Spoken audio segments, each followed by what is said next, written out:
یہ گوالیار کے قلعے میں رہنے والے اللہ کے ولی جس کا نام ہے شاہ غوث، تو جب رہ رہے تھے تو لوگ آتے، اسلام قبول کرتے، تعداد مسلمانوں کی بڑھنے لگی، تو اس قلعے کا جو سربراہ تھا وہ ہندو تھا،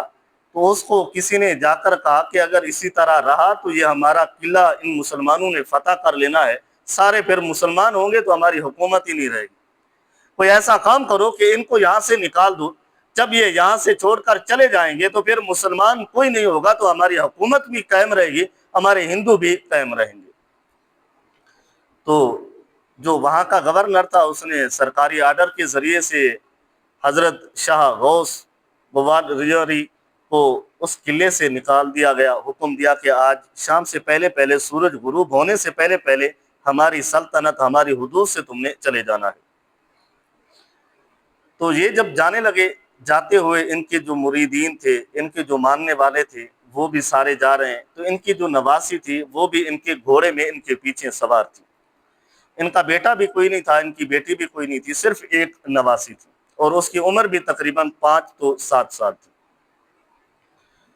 تو جب مغرب کا وقت قریب آیا تو اس وقت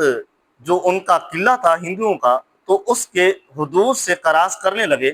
جب کراس کر لیا تو وہاں پر کچھ ڈاکو بیٹھے تھے، ہندو بیٹھے تھے، انہوں نے کہا کہ انہوں نے سوچا کہ ہم جا کر اس قافلے والوں کو لوٹ لیتے ہیں، ان کے پاس جو مال اسباب ہے وہ لوٹ لیں گے، کیونکہ ہمیں کوئی پوچھنے والا نہیں ہوگا، حکومت وقت بھی ان کے مخالف ہے، تو ہمیں اگر ان کو لوٹ لیں گے تو کوئی پکڑنے والا بھی ہمیں کوئی نہیں ہوگا۔ جیسے آج کل کے اس دور میں جیسے ہم خود ہی چور بناتے ہیں، خود ہی چوروں کی جو ہے سپورٹ کرتے ہیں، تو وہ چور خود ہی ہمیں ہی لوٹتے ہیں، کیونکہ ان کی سربراہی کرنے والے ہی ہم لوگ ہوتے ہیں، ورنہ ان لوگوں کی کیا اوقات ہے کہ وہ لوگ اس طرح کا کوئی نظام کر سکیں۔ تو یہاں پر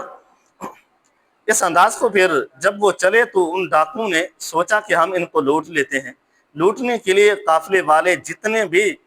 شاہ غوث گوالیاری کے ماننے والے تھے ان کو لوٹنا شروع کیا۔ تو ایک ڈاکو تھا آ کر جو حضرت شاہ غوث گوالیاری کی جو بھانجی تھی، نواسی تھی، وہ جو پیچھے بیٹھی تھی، اس نے کانوں کی بالیاں جو تھی وہ سونے کی پہنی ہوئی تھی، تو اس نے ایسا کیا کہ اس کے اتارنے کی بجائے اس ڈاکو نے چھینا، تو چھیننے کے بعد کان جو تھے وہ زخمی ہوئے تو خون نکلنے لگا۔ اب یہاں پر ایک واقعہ کرامت کو بیان کرنا ہے کہ اللہ والے نے پھر کرامت کیسے دکھائی۔ جب اس اللہ والے نے شاہ غوث گوالیاری نے جب دیکھا کہ اس کی نواسی کے کانوں سے خون بہہ رہا ہے، تو پہلے وہ مقام رضا میں تھے، کوئی کرامت نہیں دکھائی تھی، پھر اپنی چھڑی کو اٹھا کر ایسے گھمایا، جتنے بھی وہ ڈاکو موجود تھے ایک آنن فانن ان کے سر ان کے جسموں سے جدا ہو چکے تھے۔ ایک چھڑی ان کے پاس تھی جو گھوڑے کو مارنے کے لیے تھی۔ تھوڑا توجہ میری طرف رکھنی ہے، اور مسجد کی خدمت بھی آپ لوگوں نے یہ کرنی ہوتی ہے، تو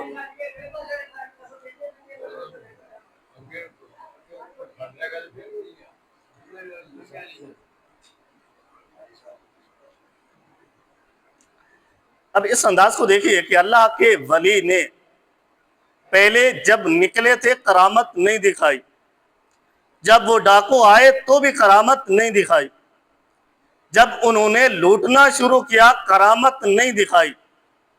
جب دیکھا کہ میری نواسی ہے اس کے کانوں سے خون بہہ رہا ہے، تو پھر وہ مقام رضا پر جو فائز تھے وہاں پر ڈگمگا گئے، ولایت سے نیچے گرے، اپنی کرامت دکھا دی، کرامت ایسی کہ ایک لمحے کے لیے ڈاکوں کے سروں کو ان کے جسموں سے جدا کر دیا۔ اللہ نے اس ولی کو اتنی طاقت دی ہے کہ ڈاکوں کے سروں کو ایک لمحے کے لیے جدا کر سکتے ہیں، تو اللہ نے امام علی مقام کو کتنی طاقتیں عطا فرمائی ہے۔ اگر وہ چاہتے تو 7 محرم کو یا 10 محرم کو جتنے بھی یزیدی تھے، جتنے بھی سپاہی تھے، اگر چاہتے تو ایک آنن فانن اللہ سے دعا کرنے کے بعد ایک لمحے کے لیے ان کے سروں کو ان کے جسموں سے جدا کر سکتے تھے، شاہ غوث جیسے لاکھوں پیر ہوں، لاکھوں اللہ کے ولی ہوں، تو حضرت امام عالی مقام کے قدموں سے اٹھنے والی مٹی کے برابر نہیں ہو سکتے۔ جب وہ کرامت دکھا سکتے ہیں تو امام عالی مقام بدرجہ اولا کرامت دکھا سکتے ہیں، لیکن کرامت دکھائی نہیں۔ وہاں پر اگر دعا مانگتے تو آنن فانن وہ تباہ و برباد ہو سکتے تھے، لیکن دکھائی نہیں، کیونکہ مقام رضا یہ تھا کہ شہید ہونا ہے، اور شہید ہو کر اللہ کا بے حجاب دیدار ہونا ہے۔